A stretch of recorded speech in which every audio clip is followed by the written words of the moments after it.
Do you think Lewis Hamilton should be penalized for his crash in Abu Dhabi, or was he the victim of an SF25 failure that exposed a more serious problem at Ferrari?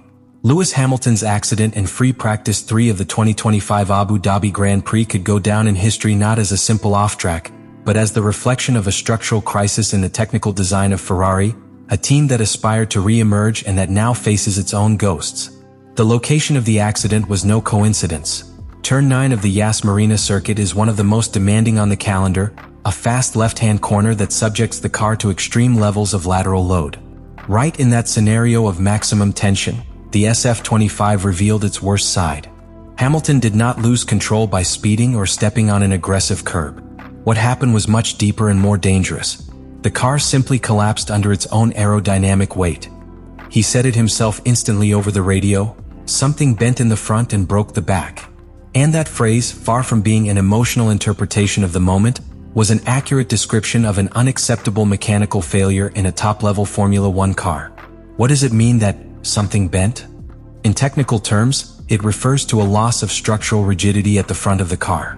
In an F1 car, especially under high loads, any unforeseen flexing in the chassis or suspension structure compromises dynamic balance. And in this case, what engineers suspect is an abnormal flex in the flat bottom of the car, possibly aggravated by a rear suspension design that is too soft, unable to respond adequately to combined longitudinal and lateral loads. Subsequent analysis of the telemetry data revealed something alarming. As Hamilton applied downforce in corners, the car experienced a loss of front downforce within milliseconds.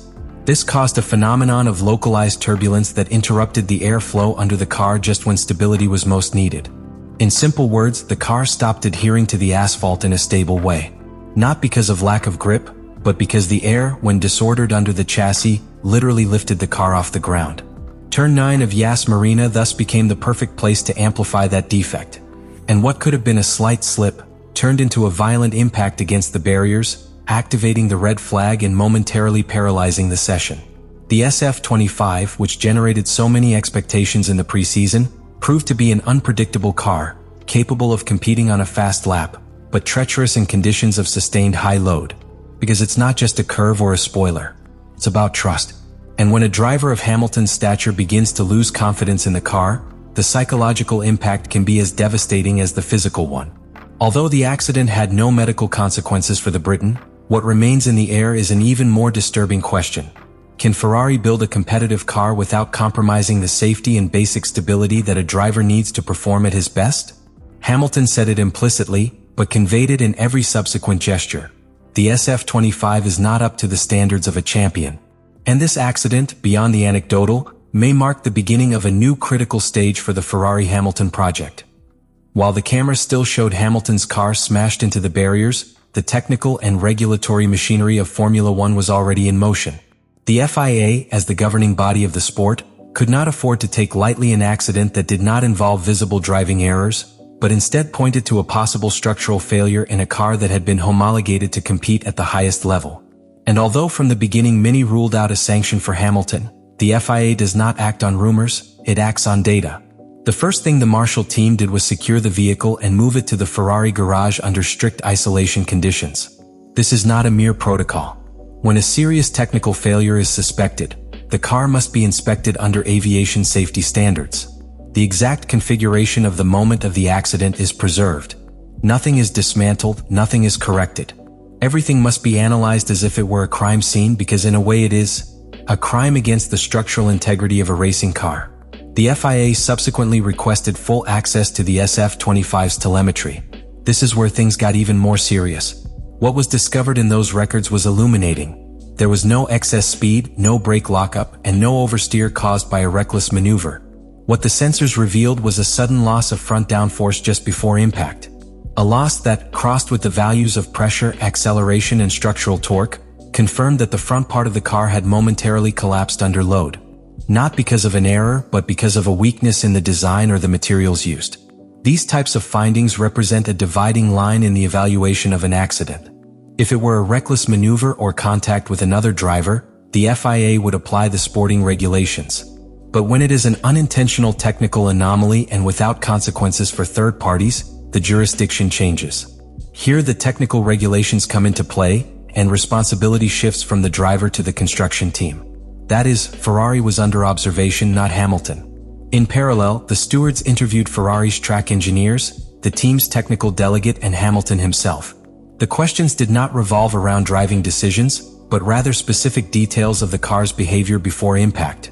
Were there any unusual noises? Unexpected changes in the steering wheel? Any warning on screen? All of this interrogation sought to determine whether the pilot had had any chance of anticipating the failure, or whether the collapse was truly abrupt and inevitable. But that does not mean that the case was closed without consequences. Although there was no penalty for Hamilton, the FIA announced that the SF25 would be thoroughly inspected before the race. Not only the crashed car, but the second chassis used by Charles Leclerc, his teammate. The reason was simple: if a critical piece crashed in one, it could crash in the other.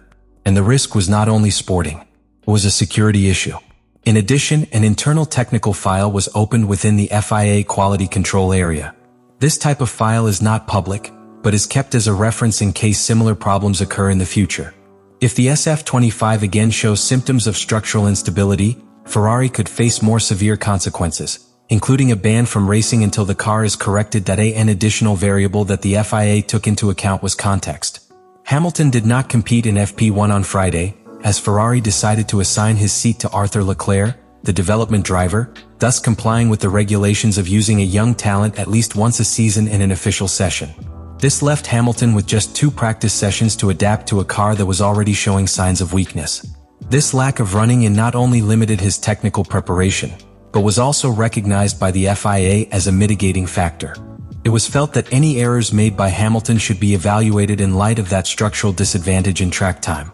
In contrast, while other teams faced sanctions for human or administrative errors such as Mercedes, which received a fine of €10,000 for an unsafe exit in the pits with Kimi Antonelli, Hamilton's case was treated with a technical meticulousness that demonstrates how the FIA differentiates between recklessness and mechanical vulnerability.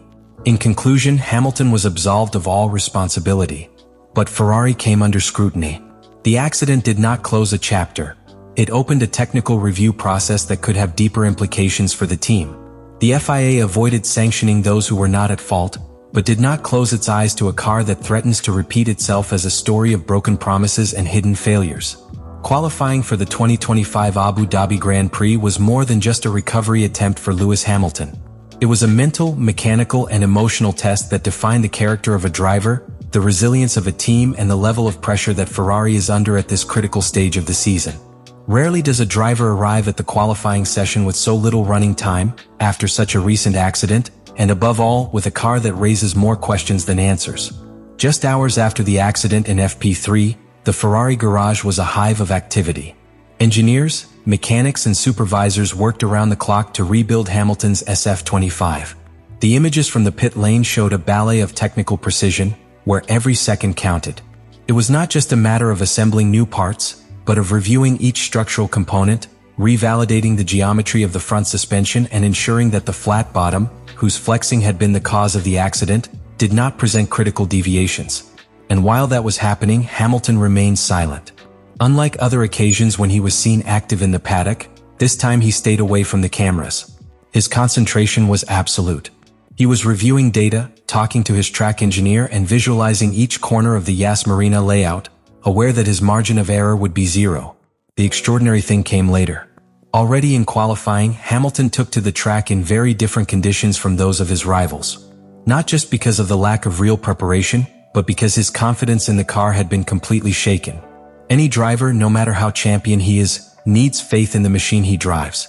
And after what happened in free practice, every fast corner, every late braking, every load transfer was a risky bet. The classification was not a full rebirth, nor a confirmation of dominance. It was a precarious balance between individual drive and technical fragility. And for Ferrari, it represents a turning point. Either they use this Hamilton performance as a catalyst to redesign their technical approach going forward, or they will continue to be trapped in the eternal unfulfilled promise that has defined their modern era. Sanction for Hamilton? Absolutely not. We have to see if Ferrari changes parts in the car, since it starts in 16th position, very far back at the head of the race, and there are rumors that there may be a penalty if they change part of the engine in the last race of the year. What could happen tomorrow in the race? The FP3 accident left many things broken. A front wing, a flat bottom, part of the team's morale. But it also broke the uncomfortable silence around the SF25, a car that since its conception has generated more questions than certainties. Telemetry doesn't lie. Sensors have no filius or phobias. What was revealed in the technical data was confirmation of an internal collapse, a structural failure that not only exposes the limit of Ferrari's engineering, but also its lack of control over fundamental design variables. The FIA understood it clearly. His research was rigorous, technical, and objective. No drama. And if there are no visible consequences, it is because the paddock also understands that a sanction for Hamilton would have been unfair. But that doesn't mean Ferrari isn't under surveillance. Because it is. They know it in Maranello. They know it in the corridors of the FIA. The whole paddock knows it. Let me know in the comments what you think about all this.